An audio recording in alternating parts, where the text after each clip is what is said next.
About 2 months ago, I purchased a condo in Destin, Florida. And I did this entire YouTube video telling you, well, let's just admit it, the bait click on it was that I can make $15,000 a month, right? And you clicked on it, and then I worked the numbers on a whiteboard and I showed you how realistically I was expecting to net about $3,000 a month. So all of my stuff paid for, my mortgage, my HOAs, all that stuff. And then I would net at a minimum about $3,000. Well, guess what?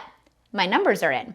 I've now owned this property for 2 months and I wanted to come back and tell you all of those, we call them napkin numbers or chicken scratch numbers, all those numbers that we worked through have come to fruition, and I'm not a liar. And this is really fun to show you because I'm super excited about it. So check it out. So before we jump into these numbers, let me backtrack just slightly. When I purchased the condo, it came with furniture, which normally is really fun and cool for an Airbnb, but I bought on the beach. Like, you could see the ocean, you can see the pool, it's so pretty. And the furniture that I'm gonna say inherited was awful. So my husband and I got on a plane, we went out there, and we swapped out as much of that furniture as we possibly could in a 5-day span.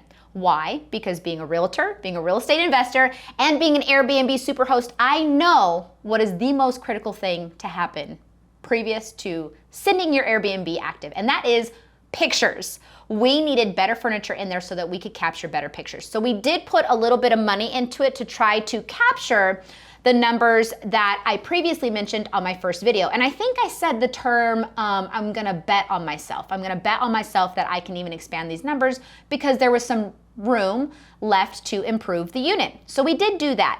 But our very first month, guys, usually when you own an Airbnb, your very first month is a little slow. Maybe the second month, maybe even the third month. Again, it's gonna take some time to gain reviews and things like that. Our very first month, our numbers are in, and I am here to share them with you. So let's look at this. From June 1st to June 31st, and I am sharing all of this. Anything that comes through my portal, you guys are gonna see here, so you can see I am not fibbing. The revenue on the property was $15,683.64, okay? The charges being made, so a couple different things that I have to pay for when people want to like upgrade their services and they want like access to the private beach, they have to pay a fee that I pay out of pocket first. So I pay it first, they pay me back through the property manager. I hope that makes sense. I also have to pay a property manager. So my charges came in at $27.73.83. So $2,773.83. So Felicia, what did you net in your first month of owning your Florida condo?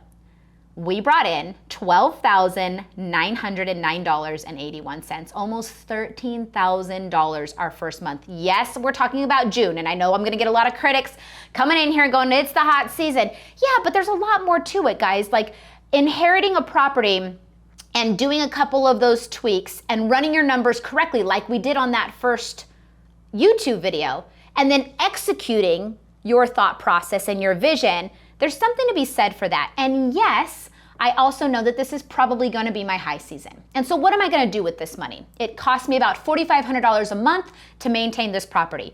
Do you think that because I made $13,000, I'm already cutting myself a check? No. I'm going to put all of that into a reserve account so on a rainy day or a slow month, that property is still paying for itself. And like I've talked about so many times in other videos, also over the course of time, that unit should also be appreciating. So now this property is paying for itself, and over the course of time, it's also appreciating. That's the fun part.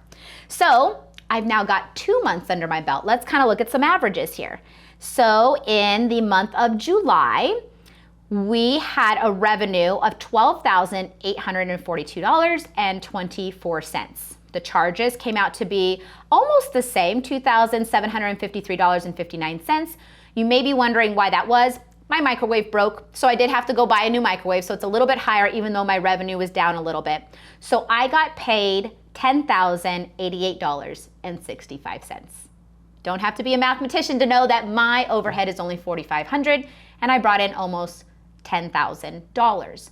So far, the Florida condo is working out very nicely. I am continuously making updates to it, even from Las Vegas, Nevada.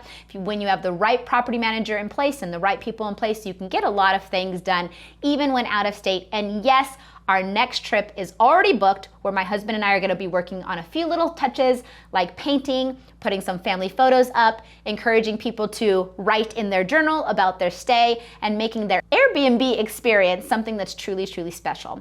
So I hope that you enjoyed this video. I hope that you go back to my first video and relook at those numbers and see how you can own an Airbnb beach condo for free while making money.